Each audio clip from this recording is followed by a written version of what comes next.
Welcome to the FreightWaves Global Supply Chain Summit. My name is Mark Solomon. I'm senior writer at FreightWaves. We are joined in this fireside chat by Jeff Christensen. Jeff is Vice President of Product for Seegrid Corporation. Seegrid is one of the leading manufacturers of autonomous vehicles in the material handling space. And today's topic is basically the future of the autonomous warehouse. Welcome, Jeff. How are you? I'm great, thanks, Mark. It's nice to be here. Thanks for coming on. First question. Obviously, this was a unique year, 2020, for all of transportation, all of material handling. How much of Seegrid's 2020 growth would you attribute to the changes in distribution patterns as a result of the pandemic? Yeah, there's no question that 2020 was a challenging year and a year full of changes all across the board, and transportation and logistics was certainly hit strongly there. I think what we saw in the year was early on in the pandemic, and say the first and maybe parts of the second quarter, a lot of our customers were uncertain, just like all of us, of exactly how long this was going to last, how much should change, things like that.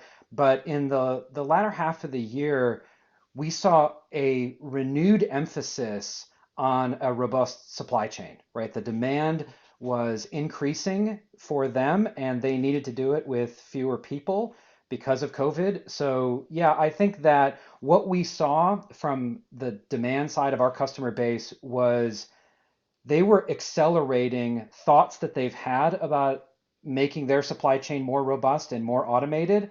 They're pulling some of those plans forward into 2020 that maybe they were thinking of, for a year or two out. But the demand really forced them to pull that forward. And now what we're seeing and continue to see is peak levels for logistics centers and warehousing and distribution. That's usually just the last couple of months of the year. It's now constant peak across the board. So, and it's been like that for 8 or 9 months now. So yeah, I think that the demand has certainly increased because of the pandemic. Do you see elevated demand through the rest of the year? I know it's early, but uh, do you see the same type of activity continuing through, as far as you can tell, the We remainder of do. 2021? Yeah, we do, and probably past that as well. I think that what this is not just a temporary blip or a band-aid solution for a short-term shortage around COVID. I think that what it really has done is a lot of the market was thinking about automation, but it was just a little bit out in the future, and now it's brought those things in, and automating parts of your intralogistics and then growing more and more of your intralogistics is not something that you do in a month's time. So this is now, I think, initiatives that are being prioritized across the market. So yes, I expect that the growth that we saw in the latter half of 2020 will extend through 2021, and frankly beyond that. I'm seeing this as sort of an accelerated inflection point for automation. Well, in that vein, let's talk about the future of the autonomous warehouse. Even before COVID, there were shortages of available and qualified warehouse workers. Um, COVID has perhaps amplified and exacerbated that trend. Um, what are you hearing from customers as far as automating their distribution centers? What strategies do you see them employing to continue to generate, a productive environment, even if there are fewer people to support it? Yeah, I think that the generating productive environment is a really key aspect of it. So what I like I like it when customers are focused on the business problem and the business case of what they're trying to solve, as opposed to the technology. The technology is a means to an end, and I say that as a technologist.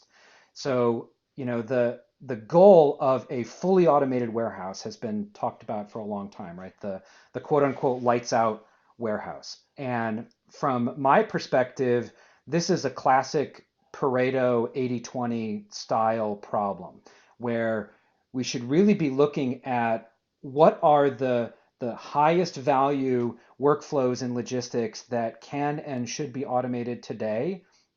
And the last 20% may not have the cost benefit that you think that they will have. So I think that from a technological feasibility perspective, could we do a completely automated warehouse and have it be lights out? Yes, it's technically feasible, or it's at least pretty close. I think the economic viability is the more important question of when will that tipping point really happen, where it's economically the right choice to be going fully automated.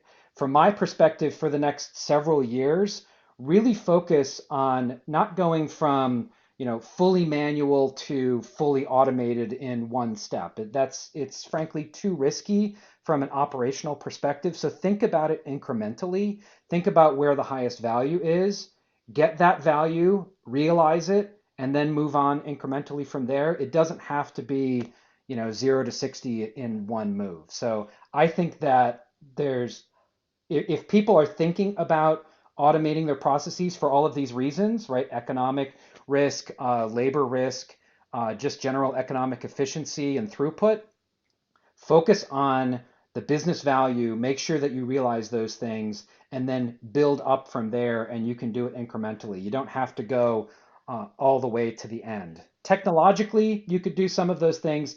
Economically, focus on your business case and make sure you get that value.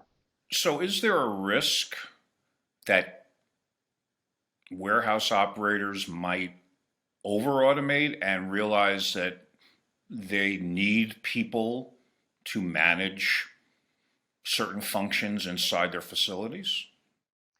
Well, I'm not sure if there's a risk of over automating. There's maybe a couple of exception cases around that maybe got too ambitious too quickly. But I think that a pragmatic approach of looking at where the real value is and using vendors that you can work with hand in hand to achieve that value, that's lower risk. In terms of still having people, there will still be people. One of the things that we think about as we approach the market is automation with a human touch. This is not automation without humans around. There are still activities that are value add, that are sort of higher value that humans can do as a part of the operations that just get them out of redundant and repetitive tasks. Those are things that robots are really good at, and we should let them do those things and let the people focus on optimization strategies and business outcomes of what the organization is trying to achieve. So I see that there is still a partnership between people and machines as a part of this automation story for probably quite a while still.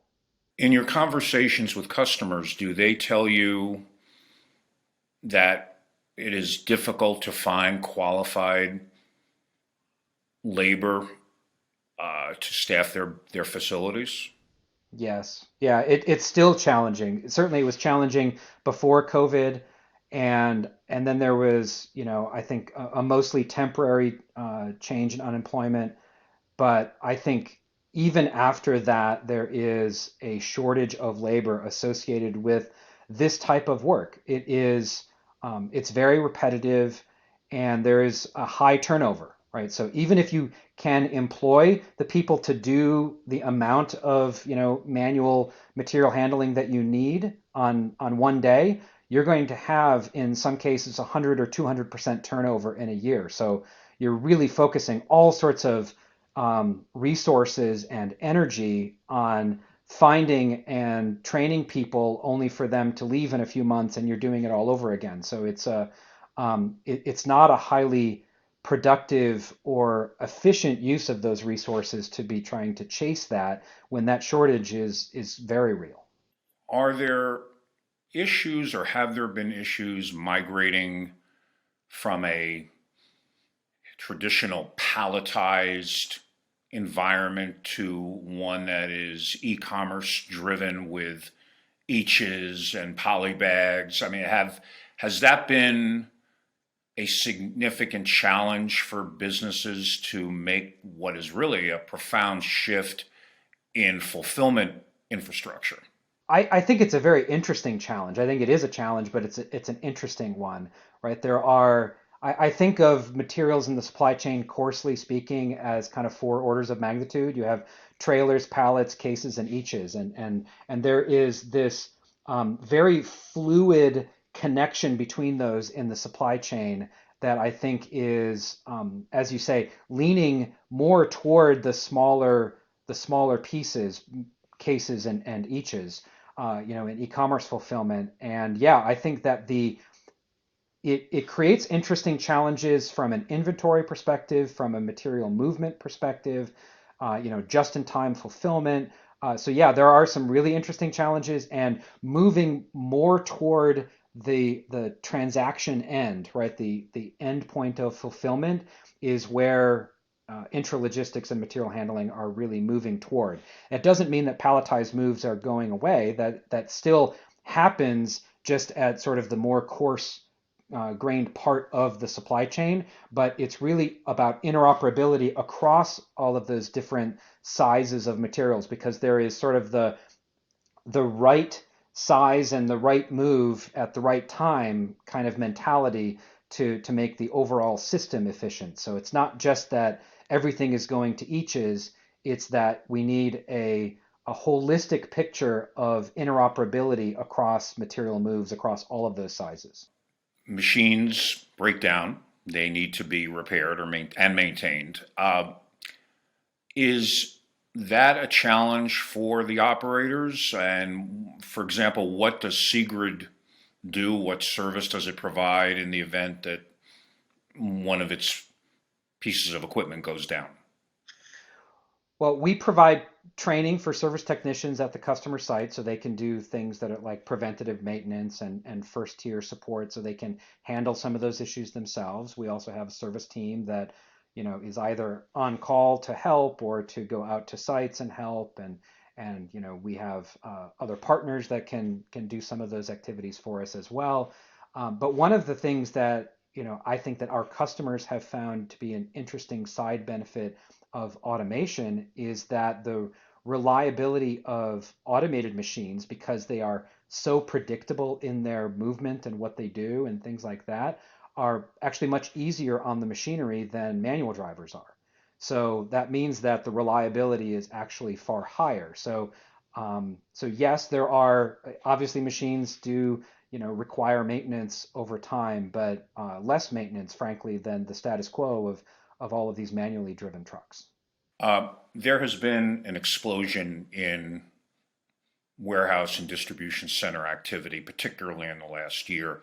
There doesn't seem to be any let up. Does the growth of the segment pose challenges not only to the operators, but to providers, support providers like yours? Can you meet the demand for all these warehouses that are coming online? Yeah, so it's a great problem to have. It's no less of a problem, but it is it's an exciting challenge to have.